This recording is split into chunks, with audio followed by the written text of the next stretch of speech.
iZombie Season 3, Episode 8, Eat of Knievel. I think this was a pretty good episode. I really enjoyed, of course, Liv being on basically Jackass Brains. That was clearly the point. It was just, the modern version of Jackass. But I like the way they did this one. It starts off as this crazy dude with, it's crazy from the start where he's like, I'm going to, my ex-girlfriend who dumped me, I think he mentioned it was like in middle school or something crazy. And so I'm going to try to win you back even though you're married. He was crazy, obviously. And he's going to set himself on fire, go through a ring of fire, and I guess that was it. I don't know. But, that's just the start of it where we have Luke going through just the silliest of stunts in this episode, doing random, stupid little stuff. But it was really fun, and I like the way that they actually did the main case for this episode because it was kind of going full circle. It was like, alright, well, it starts with this guy. And that's something that they've certainly done before where it's the first person they meet. But it's like, okay, well, this is the guy who claims that they're friends, and then we go through, I think the guy's name was Rudy. He was the one who was kind of like the first one there was like, I made this suit myself, so someone else must have switched it out. Then we find out about the video where the guy slept with his girlfriend, but maybe he didn't actually sleep with her, which was insane that he would even take that chance. That was just absolutely ridiculous to me, and I was like, it was pretty clear. No one should do that joke in general. That was just nuts, but it was just crazy. It's like, yeah, it was a joke, and he, like, when they actually interview him, he's like, for like 30 seconds, I thought it was real, and I was like, wow, he actually believed that he did sleep with his girlfriend, which is just insane, who turns out to be his wife, and that's kind of where things ultimately come together in the end, where they go to the shop, and it's like, okay, well, it turns out he was telling the truth about the flame retardant spray and it being new. I was like, okay, well, where the heck is this going now? That was like their one big lead, and it seemed to lead back to him, and then it was like, no, he was telling the truth. What the heck is happening now? So then we end up finding out that his wife comes out with his baby, and it's a black baby, and it's like, oh, well, there it is. Like, he actually slept with her, and they had a baby, and obviously it wasn't Rudy's baby, so he kind of up and vanished for like a couple of days, and that's why he ended up killing the guy. And I was like, well, that's an interesting way to do it, because there was just no other way they were going to figure that out, and it was just a very interesting way to do that case. But it was definitely good. The side story for this episode was actually really great, with Blaine taking back control officially, I would have to assume, unless someone ends up finding his body, but Blaine officially gets rid of his father just as he's going into basically grand production into expanding the business. So now Blaine and Donnie, they're buddies again. It's like, it's no big deal. Like, they're buddies. They're working together. Donnie gets to run the bar. Blaine's doing his thing, and they'll kind of just build and have more money all around. And it's totally fine for both of them. So I can't say I expected it to go that way, because I thought for sure Blaine was just going to go, wipe out everybody, and then he'd start over, doing his own thing. But it was pretty awesome. Like, they opened up the crate, and I was like, as soon as the guy was about to open, I was like, holy crap, he's going to be in the crate. And of course, he gets shot in the head. The dude tries to kill Blaine, but he ends up shooting him through the neck, which I knew he got turned into a zombie. It was very obvious when we got to see him kind of in the corner, or in the alleyway.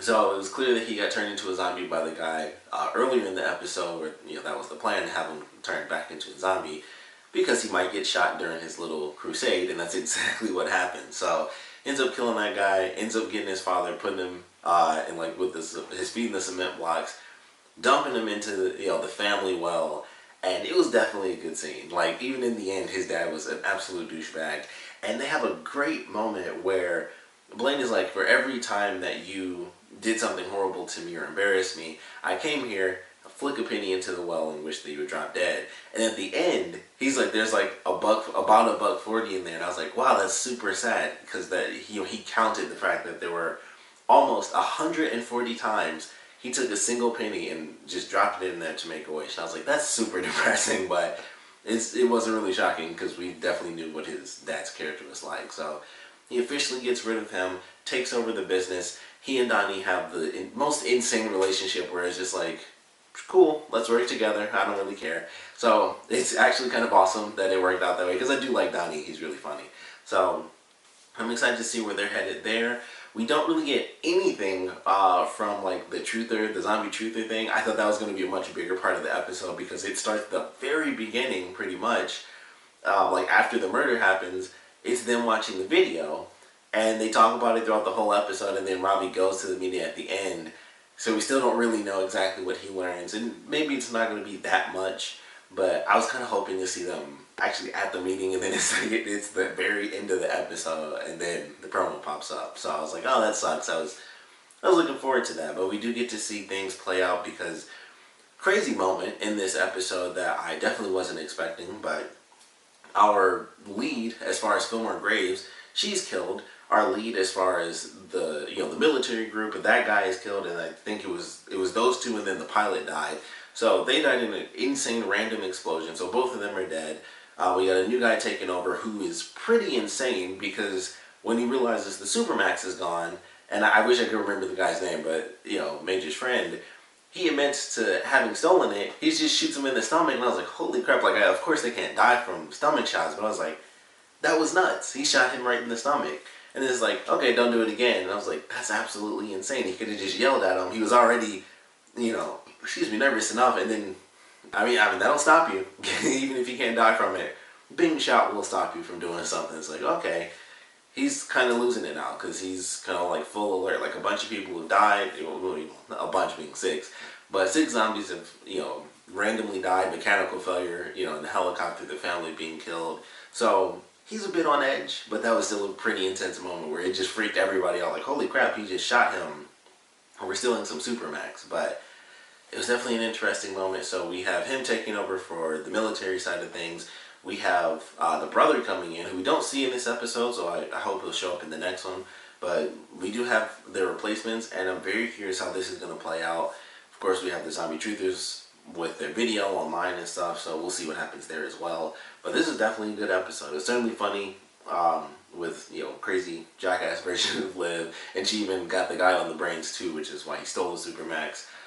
They totally could have died as well when they were throwing the lawn darts. The first thing I thought was, if those come down, they can actually die from that. If they hit them like through the eye, it would go into their brain and kill them, which almost happened because of course they had like the frying pans, and one hit Liv's frying pan. I was like, yep, they totally could have died from that, which is crazy. But that's the brains they were on. At least they were smart enough to be like, let's have some frying pans so we can't actually die. But it was a pretty cool episode. I'm definitely excited for the next one because they're doing Dungeons and Dragons, so I cannot wait to see what they do there because they already do stuff that's super nerdy in this show. So I really can't wait to see what they do with Dungeons and Dragons, so I'm excited for that. As far as like the main stories, I'm definitely excited for those as well, especially the hero truther stuff, and definitely this brother character coming in because I think like everybody, I assumed this woman was going to be the main character for Fillmore Graves, and it would be like she'd be their big ally and stuff. And all that fell apart. She's dead. Maybe the brother will still be an ally. Maybe he won't have the same demeanor as her where, she was kind of keeping things super calm. Maybe he'll be the crazy guy where he comes in and is like, let's fight the truthers, or let's try to kill them before they kill any more of us. He might start the war. So we don't really know where it's headed, but I'm certainly excited for it. Of course, would love to know what you guys thought about this episode, so please comment below. Let me know your favorite parts, or these favorite parts were. And I definitely want to know what you think will happen when we have, the brother come in to take over Fillmore Graves. Is he going to make things worse? Is he somehow going to make things better? I don't really see how they could get better, but I would love to know your theories on where the Fillmore Graves portion of this series is headed now that we have a new person taking control of the company. And of course, I just want to know what you guys thought about this episode in general, so please comment below, let me know, and thanks for watching.